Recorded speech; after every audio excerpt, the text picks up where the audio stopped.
माझ्या महाराष्ट्रातील बांधवांनो, भगिनींनो आणि मातांनो, आज मी आपल्याकडे न्याय मागायला आलेलो आहे. आणि हा न्याय व्यक्तिगत माझ्यासाठी नाही, तर आपल्यासाठी मागायला आलेलो आहे, लोकशाहीसाठी मागायला आलेलो आहे. गेल्या 2.5 वर्षापूर्वी आपल्या आशीर्वादाने जे आपलं सरकार चाललेलं होतं, ते सरकार कोणत्या पद्धतीने पाडण्यात आलं आणि कोणत्या पद्धतीने नवीन सरकार आपल्या माथ्यावरती आपल्या इच्छेच्या विरुद्ध बसवण्यात आलं, हे आपण सगळेजण भोगतो आहोत. 2.5 वर्ष झाली न्याय मागतो आहोत, अजूनही न्याय मिळत नाही आहे.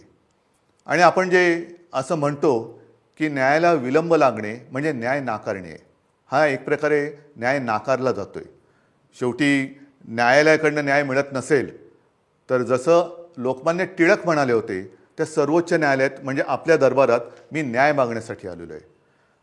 काय केलं नाही या लोकांनी? माझा पक्ष म्हणजे आपला पक्ष तर चोरलाच. म्हणजे किती बेगुमानपणाने हे वागतायत. दिवसा ढवळ्या दरोडा घातला, आपला पक्ष चोरला, पक्षाचं नाव चोरलं, पक्षाचं चिन्ह चोरलं, अगदी शिवसेना प्रमुखांचा फोटोसुद्धा चोरला आणि म्हणे हे त्यांचे विचार घेऊन पुढे चाललेले आहेत.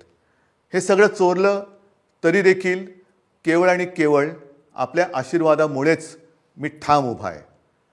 त्यांना जे काय वाटतंय की त्यांनी सगळं माझ्याकडनं चोरलं, कदाचित त्यांना ते चोरलं असं वाटत असेल, पण एक गोष्ट ते चोरू शकले नाही आणि चोरू शकत नाही, ते म्हणजे तुमचं प्रेम, तुमचा आशीर्वाद आणि तुमचा विश्वास. ह्या एकाच गोष्टीवरती मी बेबंदशाही विरुद्ध, होय, बेबंदशाही विरुद्ध लोकशाहीची लढाई लढतोय. आणि त्याच्यासाठी मला तुमचे आशीर्वाद पाहिजे. ही लढाई मला काही हवंय म्हणून नाही, तर माझ्या देशातली लोकशाही टिकवण्यासाठी मला तुमची सोबत पाहिजे. ह्या लढाईमध्ये केवळ माझ्या अस्तित्वाचा प्रश्न नाही आहे, तर महाराष्ट्राच्या अस्तित्वाचा प्रश्न आहे. महाराष्ट्राला लुटायचं काम सुरू आहे, महाराष्ट्राला गुलाम बनवण्याचं काम सुरू आहे आणि आपण ते डोळ्यादेखत होऊ द्यायचं?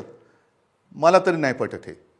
आणि म्हणून उतरा, सगळ्यांनी सहकुटुंब उतरा. आपल्या कुटुंबात जेवढे मतदार आहेत त्या सर्वांनी उतरा आणि जिथे जिथे आपले उमेदवार उभे आहेत त्यांना भरघोस मत द्या. मग निशाणी कोणती? बरोबर आहे, मशाल. बाळासाहेबांची मशाल, शिवसेना प्रमुखांची मशाल, हिंदू हृदय सम्राटांची मशाल. आणि प्रत्येकाने या त्वेषाने आणि जिद्दीने उतरलं पाहिजे की मी बाळासाहेबांची मशाल आहे आणि ही बेबंदशाही मी माझ्या मताने जाळून भस्म करून टाकणार म्हणजे टाकणारच.